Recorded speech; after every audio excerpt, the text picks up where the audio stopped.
अरब सागर और फारस की खाड़ी के बीच एक संकरी मगर बेहद अहम जलधारा है। इसके उत्तरी किनारे पर ईरान है और दक्षिण में मुसंदम प्रायद्वीप, जो संयुक्त अरब अमीरात और ओमान के बीच बंटा हुआ है। यह स्ट्रेट ऑफ हॉर्मज करीब 104 मील 167 किलोमीटर लंबा है और इसकी चौड़ाई कहीं 60 मील तो कहीं सिर्फ 24 मील रह जाती है। यानी यह एक संकरा रास्ता है, लेकिन इसकी अहमियत पूरी दुनिया के लिए बेहद बड़ी है। यही वो रास्ता है जो फारस की खाड़ी को खुले महासागर से जोड़ता है।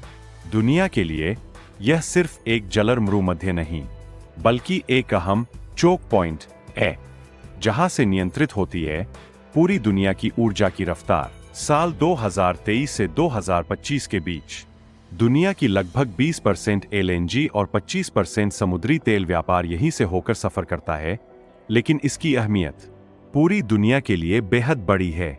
इसे यूं समझिए, यह सिर्फ एक रास्ता नहीं, बल्कि दुनिया की माशियत, अर्थव्यवस्था की शहरग, लाइफलाइन है। अगर यहां कोई रुकावट आए तो सप्लाई में सख्त कमी पैदा हो सकती है। कतर, कुवैत और बहरीन जैसे देशों के लिए यह एकमात्र समुद्री रास्ता है और यही वजह है कि स्ट्रेट ऑफ हॉर्मज सिर्फ एक जगह नहीं, बल्कि पूरी दुनिया की ऊर्जा सुरक्षा की कुंजी है। सदियों पहले जब तेल की खोज भी नहीं हुई थी, तब भी यह रास्ता तिजारत के लिए बेहद अहम था। भारत, अरब और यूरोप के ताजिर इसी रास्ते से होकर सफर करते थे। मसाले, रेशम और सोना सब कुछ इसी राह से आता जाता था। फिर 20वीं सदी आई और तेल की दरियाफ्त ने सब कुछ बदल दिया।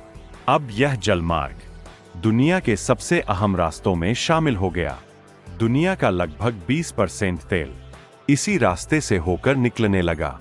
साल 2023 से 2025 के दौरान दुनिया की लगभग 20% तरलीकृत प्राकृतिक गैस एलएनजी और 25% समुद्री तेल तिजारत इसी स्ट्रेट ऑफ हॉर्मज से होकर गुजरती रही, जो इसकी अहमियत को साफ तौर पर बयां करता है।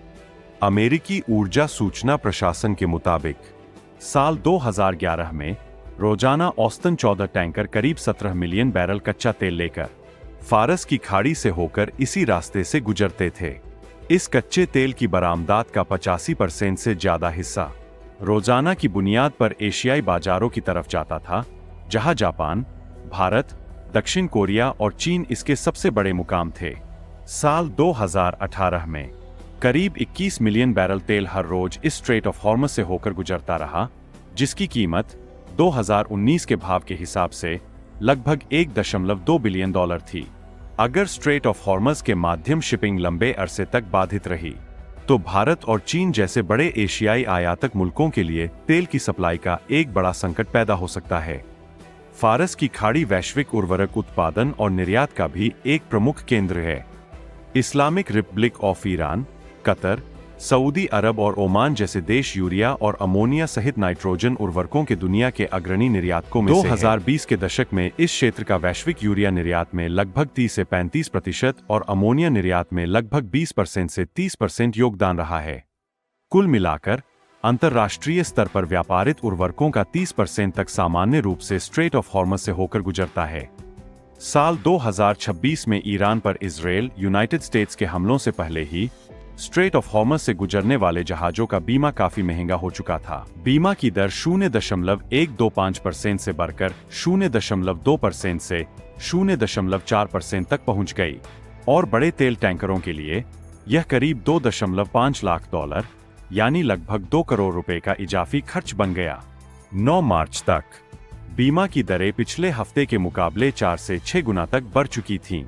हालात इतने संगीन हो गए कि अमेरिकी हुकूमत ने टेररिज्म रिस्क इंश्योरेंस एक्ट के तहत बीमा कंपनियों की मदद करना शुरू कर दिया। कुछ ही दिनों में इस तनाव का बड़ा असर दिखा।